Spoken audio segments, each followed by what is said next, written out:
ایک رات کی بات، اور اس ناول کو تحریر کیا ہے نایاب جیلانی نے۔ ماما، ایک بات کہوں؟ اس نے کچھ جھجکتے ہوئے اشفا سے اجازت لینا چاہی۔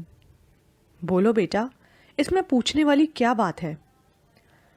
اشفا ناشتہ کر چکنے کے بعد پھر سے صفائی ستھرائی میں مصروف ہو گئی تھی۔ امیمہ نے بھی ڈسٹنگ والا کپڑا اٹھا لیا تھا۔ اب وہ رگڑ رگڑ کر ڈائننگ میز صاف کر رہی تھی۔ ماما، پاپا آپ کا خیال نہیں رکھتے؟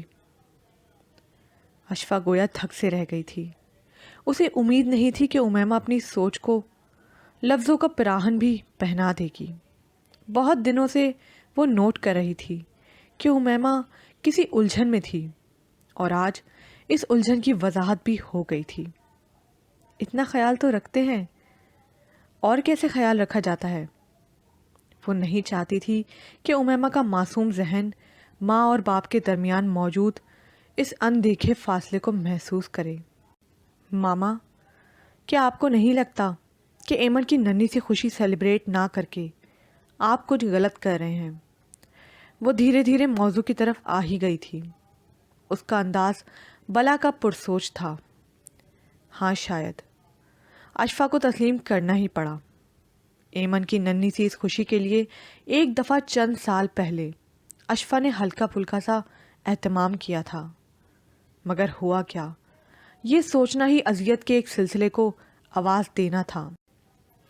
مسئلہ صرف یہ تھا کہ ایمن کی پیدائش کا دن اور چچی امی کی برسی کا دن ایک ہی تھا۔ سالگرہ منانا اتنا ضروری بھی نہیں تھا، مگر جوں جوں ایمن بڑی ہوتی جا رہی تھی اس بات کو واضح محسوس کرنے لگی تھی۔ اپنی سہیلیوں کے علاوہ جب گھر میں عروسہ یا پھر اموریہ اور امیمہ کی برتھ ڈے دھوم دھام سے منائی جاتی تو ایمن کا حساس ہونا بھی بنتا تھا۔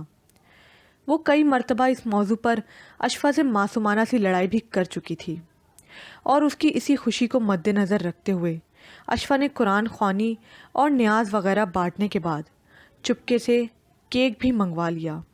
چاٹ اور بریانی کے ساتھ آئس کریم کے علاوہ ایمن کا فیوریٹ پیزا بھی منگوا لیا تھا۔ عمر کے آنے سے پہلے ایمن بھی خوشی خوشی تیار ہو گئی، مگر ہوا کیا؟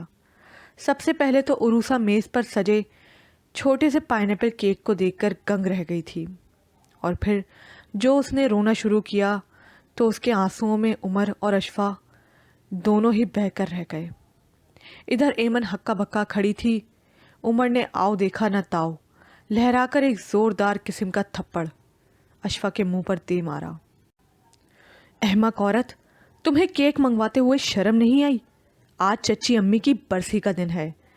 دل ویسے ہی صبح سے بوجھل ہے اور تم نے یہ تماشا لگا دیا ہے۔ حالانکہ منع کیا تھا کہ ایمن کا برتھ ڈے نہیں منایا جائے گا۔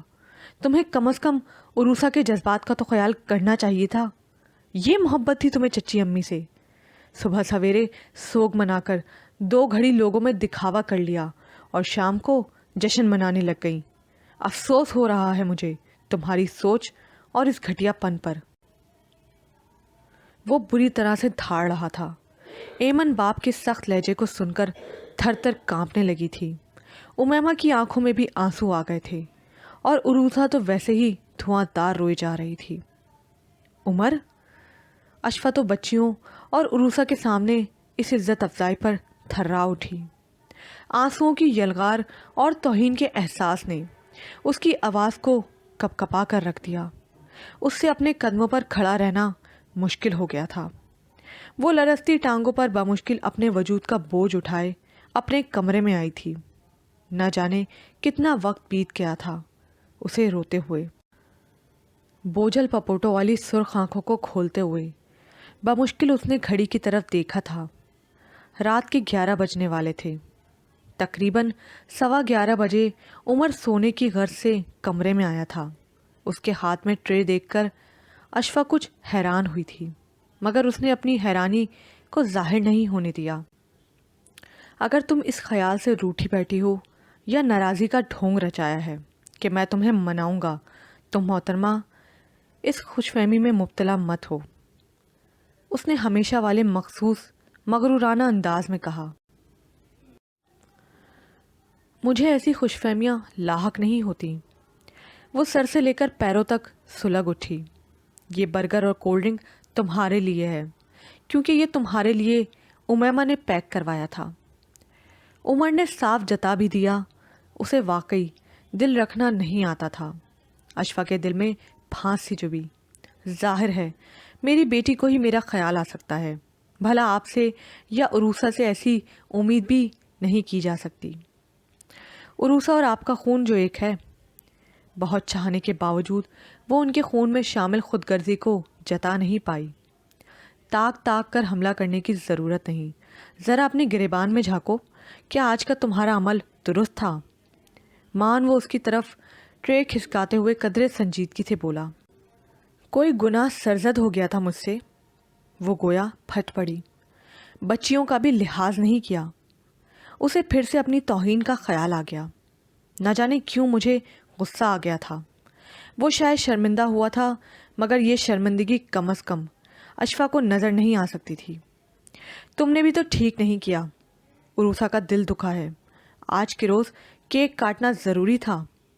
کل یا پرسوں تک کا میں خود بھی پلان بنا رہا تھا۔